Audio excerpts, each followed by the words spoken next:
Hello, my dear friends. How are you doing? Hope you are having an amazing day and not having to deal with drama. Ready for new stories I have for you today? Let's go to the first one. Buckle up, as it's a long one, and don't forget to listen to the end of the story to hear my insights. Enjoy the stories, guys, and please like and subscribe. And of course, don't forget to leave a comment. Let's rewind to about 4 years ago when I first met my ex, Alex. At first glance, Alex was the perfect man. He had that charismatic charm, the kind of guy who lights up the room with his presence. We fell in love quickly, and before I knew it, we were living together. It felt like one of those whirlwind romances that only happens in movies, the kind where everything is right, and you just know you found the one. Things move fast, and after about 2 years, we started talking about having a family. We were both on the same page, or so I thought. We wanted to build a life together, and I thought we were solid. For over a year, we tried to conceive, and it wasn't easy. Each month was filled with hope, and then heartbreak as we failed to get pregnant. But then it happened, a positive test. I was over the moon, and Alex seemed equally thrilled. For the first couple of months, everything was great. We were shopping for baby clothes, picking out names, and decorating the nursery. I thought this was it. I was finally living the life I had dreamed of. But at around 5 months into the pregnancy, I started noticing a change in Alex. He became distant, cold, and uncommunicative. He was working late more often and was always glued to his phone. My gut told me something was wrong, but I convinced myself it was just the stress of impending fatherhood. How wrong I was. One night, when Alex was supposed to be at work, I decided to surprise him with dinner at his office. When I arrived, his desk was empty, and his coworkers told me he hadn't been in for hours. That's when the sinking feeling in my stomach turned into a full-on panic. I drove home, my heart pounding the entire time. When I got back, I grabbed his laptop, something I'd never felt the need to do before. It only took a few minutes of snooping to uncover the truth. There were messages, dozens of them, between Alex and a woman named Tanya. Tanya wasn't just any woman. She was someone he worked with. Someone who, as I later found out, couldn't have children of her own. They had been having an affair for months, and she was fully aware that I was pregnant with his child. In fact, she was disturbingly invested in my pregnancy, making comments about how excited she was to be a part of his journey. It was sickening. She was talking as if my unborn daughter was her baby. When I confronted Alex, he didn't deny it. Instead, he tried to spin some disgusting tale about how he didn't mean for it to happen, and how he still wanted to be a family with me. He said Tanya was just a distraction, and that we should focus on raising our child together. It was like he was completely detached from the reality of what he had done. I was 8 months pregnant, and he was talking about his affair partner like she was a minor inconvenience in his otherwise perfect life. I kicked him out that night. The months following our breakup were a blur of emotions, heartbreak, anger, and sheer exhaustion from the pregnancy. I tried to focus on the baby, but every time I thought about Alex and Tanya, my blood boiled. Still, I was determined to be civil for the sake of our daughter, Sophie. After Sophie was born, Alex and I agreed on a temporary visitation schedule. Despite everything, I wanted Sophie to know her father. For a few months, it seemed like things were starting to calm down. Alex visited on weekends, and although our co-parenting relationship was strained, it was manageable. But then, one weekend, Alex didn't bring Sophie back. At first, I thought maybe he had lost track of time, so I called him. No answer. Hours passed, then days. Panic set in. I called his family, his friends, anyone who might know where he was. Nothing. He had completely vanished, taking our newborn daughter with him. I was frantic. I filed a police report, contacted my lawyer, and waited in horror as the minutes turned into hours and hours into days. After a week of sheer hell, I finally learned the truth. Alex had taken Sophie and was living with Tanya. They were essentially playing house, with Tanya stepping into the role of Sophie's mother.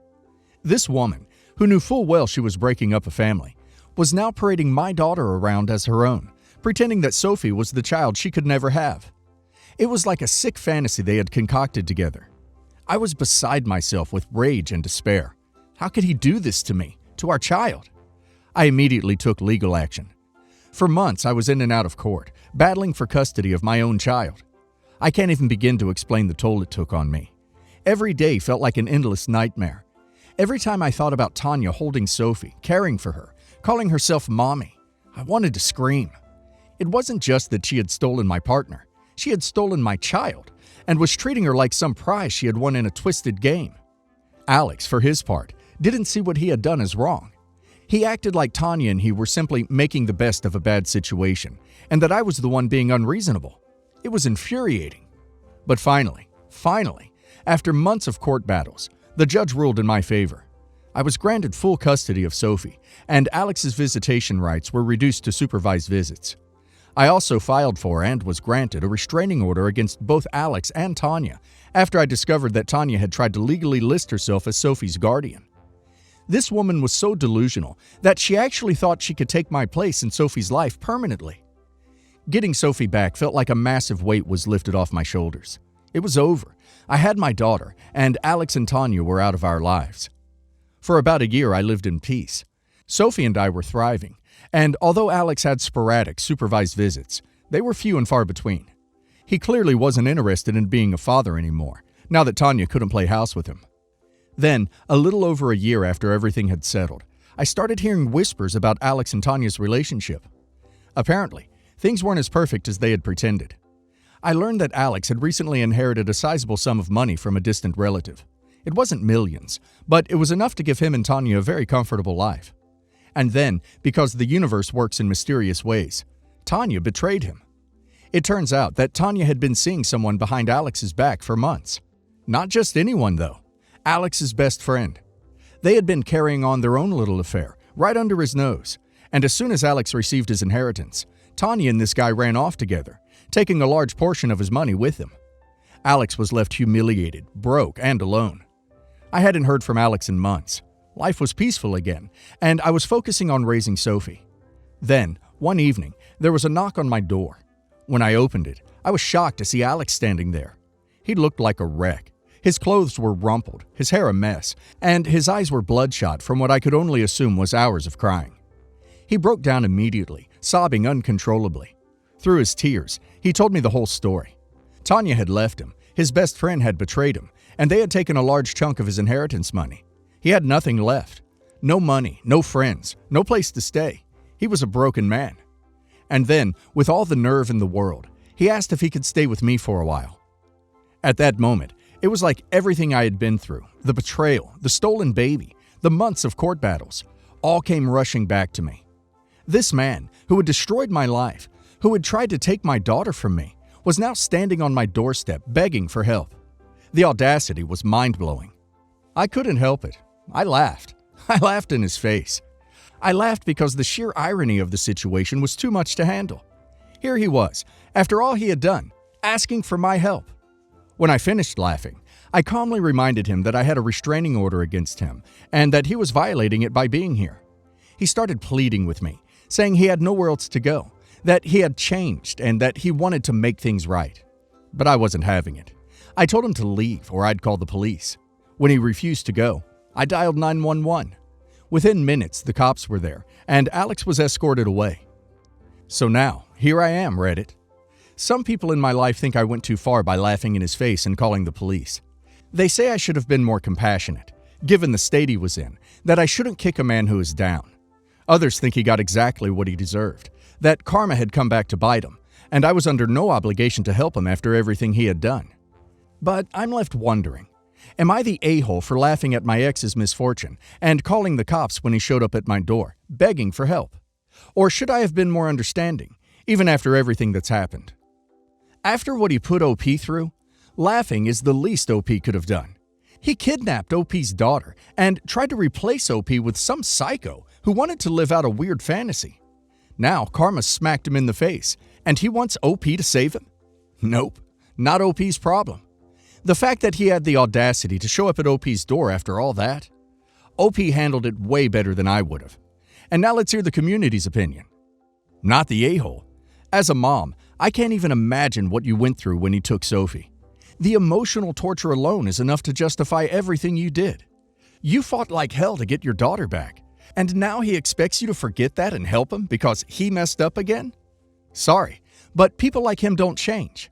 He only came back because his world fell apart. If Tanya hadn't left him, he'd still be living happily in his fantasy world. He's reaping what he sowed. Info. Just curious, Did he ever apologize for taking Sophie in the first place? I'm not sure if he ever showed any real remorse for what he did. It sounds like he's only showing up now because his life fell apart, not because he realized what a massive betrayal that was. If there's no apology or accountability on his part for that, then absolutely not the a-hole. Even with an apology, though, you have every right to refuse him. I just wonder if he's even acknowledged the damage he caused before all of this. Not the a-hole. And honestly, you should be proud of yourself for how you handled the situation. I would have done the same thing, laughed, slammed the door, and called the cops. He deserved everything that happened to him. You didn't ruin his life. He did. He made his choices, and they led to this. The fact that he thought you'd welcome him back after all the trauma he caused? That's pure delusion. Let him deal with his mess. You're better off without that kind of chaos in your life. My dad and our family liked meat a lot, but my aunt, who shall be called EA here, did not. EA was a vegan, a plant lover, see? Any animal-based product was pure tragedy. At no other point did she make herself clear than on Christmas Eve on the 2005 year.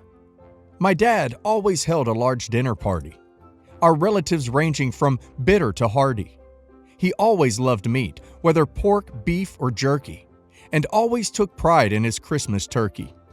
At that time, I was still a small boy, admiring my cousin's new Hot Wheel toys. We were watching Rudolph when all of a sudden, I heard a loud scream that you could curdle one's blood in. We rushed to the kitchen, and there was my dad, yelling at EA, furiously mad. Due to fuzzy memory, the quotes aren't exact, but I fully remember the tone and the tact. My dad shouted, "What's this, balderdash? Why did you put my turkey in the trash?" EA quipped, "I threw animal cruelty away. Why must you do this before Christmas Day?" Dad barked, "I made you a salad, you shrew. Just because you're vegan doesn't mean we must be too." EA just yelled, "You should be ashamed. Don't you know how these turkeys were maimed?" Dad said, "I don't give a darn what you eat. You keep your plants, and I'll keep my meat. If you don't like it, get out of my house." EA grabbed her kids, who were quiet as a mouse.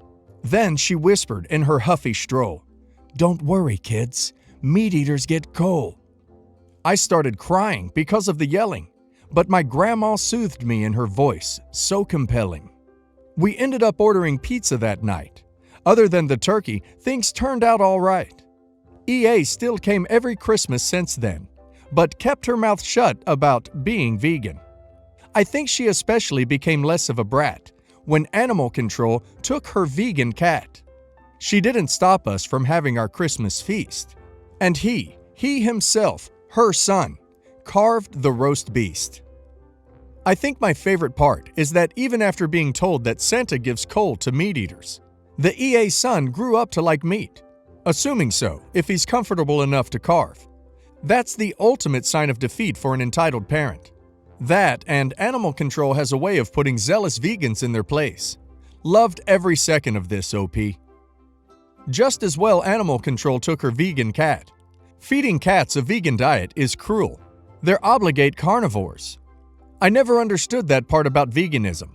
They claim to be all about supporting animals, yet seem oblivious to the fact that animals eat other animals. So, a little backstory. I, 16 female, am a straight-A student and have always enjoyed teaching and helping others with schoolwork. When I was about 13, I wanted to make my passion into a paying job and asked my mom if I could tutor kids for money. Long story short, she said I could do it when I was 16. Last year, I turned 16. I started tutoring 2 of my mom's friends' kids.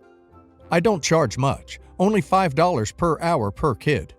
Because I tutored them 2 hours a day, 5 days per week, it worked out to about $100 a week.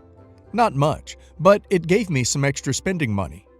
I had been tutoring them about 5 weeks when tragedy hit my family. My cousin died. He was middle-aged and had 4 kids, 11 male, 9 male, 7 female, and 1 female. Obviously, it was hard on their mom. However, her mother-in-law, my aunt, had been living with them for a while at that point. She did most of the housework. Before she came to our country, the house would almost always be a pigsty. She cleans and takes care of the kids. Cousin-in-law, cousin's widow, EC, was a housewife. It already reeks of entitlement. She does nothing to help around the house and basically expects my nice aunt, NA, to be her servant because she gave birth to NA's grandkids. A week after he died, pandemic hit and schools closed. We thought it would be just a little while and paused tutoring for a month. After that, I realized that a quick reopening was not going to happen and started tutoring them via video conference. Here comes the fun part. The conversation happened on the phone between my mom, M, and EC. Greetings and pleasantries. EC. So I was wondering if OP could tutor my kids. Mom. Which of them? She probably can't do all of them. EC. No, don't worry, not all of them. Just the older 3. Mom. She only has 2 students right now, and I'm not sure if she's able to handle 3 more. EC. But we're family. You know their dad just passed, and it's her duty as their aunt to help us in our time of need. Mom. I'm sorry, but your kids can be a bit naughty sometimes. They are much worse than a bit naughty. And I don't think the other kid's mom would appreciate paying $10 an hour for a class shared with 3 other kids. EC. Well, then you can just put my kids at a different time than them. Mom. Wants to say no, but doesn't want to be rude. Okay, I'll talk about it with OP. Just so you know, the tutoring is virtual. How long do you want them to be with her for, and how much are you willing to pay? EC. I don't need much time, just about 4 hours a day. We're family, and I don't have much money, so I won't be paying anything for it.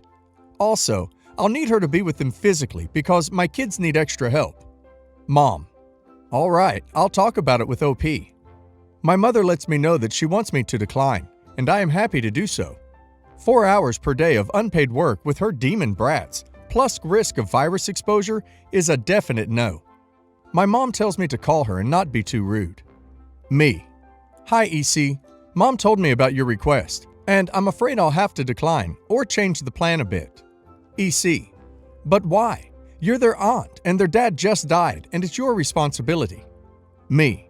I'm sorry, EC, but I'm in high school, and I can't work 6 hours a day, especially since it's unpaid and you want me to be physically there. EC. Well, just remove the other kids, and you'll only have 4 hours of work. And what do you mean it's unpaid? Of course I won't pay you. You're just a high school student, and we're family. And don't worry about being there. Virus is just a hoax created by China and the Democrats. Christ will save the true believers. Me. I can't just remove the other kids, but maybe we could figure something out. 2 hours a day is the max I will work. So maybe I could tutor just one of them.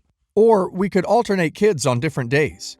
Also, I can't just do it for free, but I would reduce the price, and keeping it virtual is non-negotiable. I do believe the virus is real and cannot put myself and especially my 70-year-old grandma at risk. EC. Fine. I'll pay you $3 an hour for all 3 kids, 3 hours a day. Me. I can't accept $9 for something I would get $45 for from another person. I understand your situation, but I can't tutor your kids. EC. I'll give you $4 an hour. Pick them up from my house on said day and time. Me. No. I hung up. On the day we agreed to start, she calls me and asks where I am. I tell her that I'm busy. I'm virtually with my students. She says that her kids are waiting for me to pick them up, and I tell her that I never agreed to take her brats. I hang up and silence my phone. A few days later, I am bombarded with calls and texts from relatives saying I'm wrong to agree and then abandon them. I told them what happened, and most are chill now, but some are still upset with me.